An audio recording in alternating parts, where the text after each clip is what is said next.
Thank you so much, Microsoft, for the invitation to moderate this really exciting panel on AI in action. I mean, over the past decades, Canada really has been a leader on the global stage in terms of talent, research, and startups. And I'm joined by seasoned players in the Canadian tech ecosystem, and we're going to talk about how Canada can actually seize the full opportunity that these technologies bring. I want to start big picture with somewhat of an icebreaker, I would say. How would you rank Canada within the global market when it comes to your sectors? We rank low in adoption of technology. We spend pennies on the dollar to our counterparts south of the border.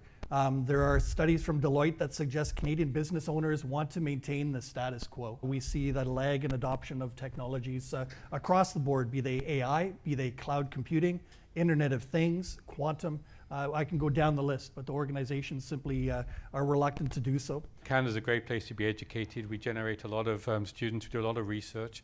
In the world of quantum, I think Canada put $1 billion into quantum more in research over the last 20 years. But then from a commercialization point of view, we're absolutely zero. We're not even slow followers. We don't do anything. I think I was on record about 2 or 3 weeks ago saying, in the world of quantum, there's going to be have and have-not nations. Those that have access to quantum technologies and so forth will be the have nations, and those that don't will be the have-nots. And Canada will invent it and be a have-not nation. And this is a real problem for the Canadians. All right, Geordie, in terms of AI and robotics adoption, obviously Sanctuary AI, we've been seeing the videos of your robots, doing things. What are the sectors that are actually ready to, implement this, and what sectors, again, are kind of being a bit more timid? My experience of launching products is the most important thing is that the first customer that you've got has to work with you. Because if they don't, your product is going to suck, because it always does when you first release it.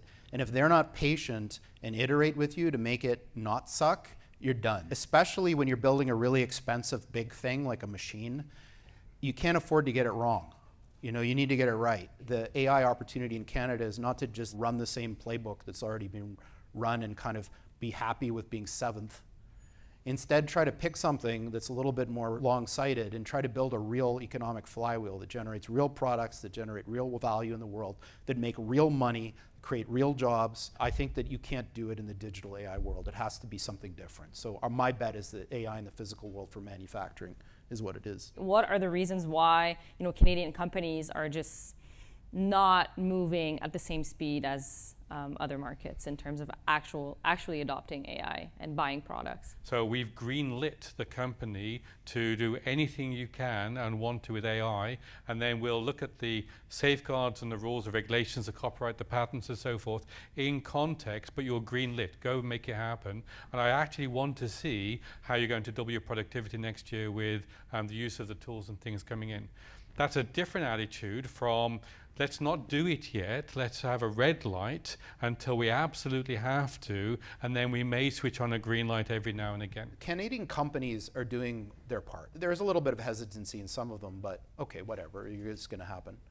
But I'm pretty happy with the way the Canadian companies have reacted to the adoption of AI and automation more generally, at least from the ones that I've spoken to. So I don't have the same kind of negative view of it.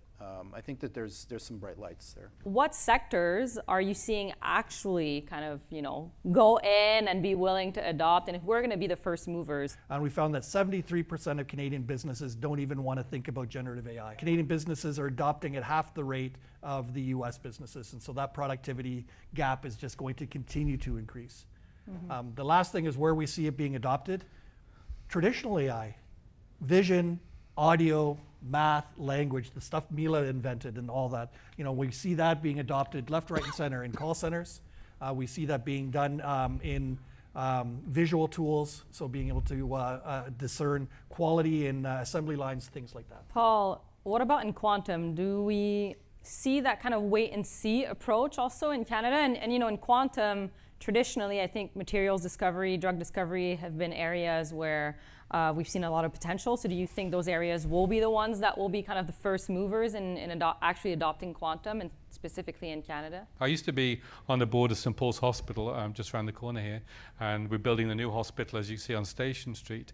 And looking at the biggest single cost to Canadians, it is healthcare. I don't know if you're aware of this, but BC, and Vancouver especially, is probably the leading biotech sector in the world. I mean, like head and shoulders above everybody else. You know, there are 92 or so elements, stable elements on the periodic table. The combinatorial factors, all those are everything that we eat, see, drink, and put in our bodies. And so knowing what those are to actually solve particular problems, especially things like type 2 diabetes, which is the #1 cost of healthcare in BC right now, is something that the Canadian government should be on. So if they could be the best customer and say, whatever you can do to bring that down, I would be the happiest person in the world. I don't need a grant. How do we approach adoption of these technologies, AI, quantum, robotics, at scale while managing these risks? And I'm actually curious to hear your thoughts on how are instruments like regulations, standards, international codes of conduct, where do those help and where do those not help? When we look at the definitions around the world, the definitions are all over the map.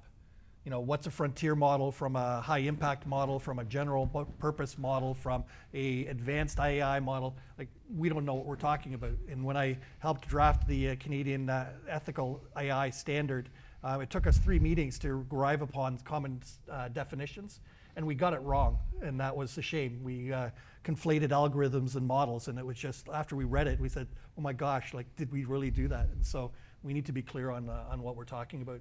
Let's get an international harmonized set of language together so that we can compete globally. I don't believe regulations will work. Laws don't work across countries. We have a thing called conflicts of laws, where the laws in the UK don't agree with the laws in Canada, don't agree with the laws in the US. And so what we're going to see, I think, is AI models coming out that govern the AI models. So there's a lot of activity going on behind the scenes in governments right now around the world to actually sort of try to get a governance model which will allow you to regulate an AI within the confines of your own laws, noting that your laws probably won't agree with the laws in other countries. We do need regulations, but the regulations need to be done in a way that's transparent and as devoid of regulatory capture flavor as possible, and I don't know how to do that. I think that this field is way too early to know how to act properly. So let's say we were back 20 years ago making regulations about social media. Would we have gotten everything right? Of course not.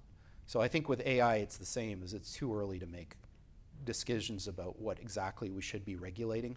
And when it does happen, it should be transparent and clear and honest and in the best interests of the people that the laws are protecting and not the companies that are making the AI. Thank you all so much for coming. Thank you again. Let's give our panel a round of applause. Thank you. Thank you guys. Thanks, everybody.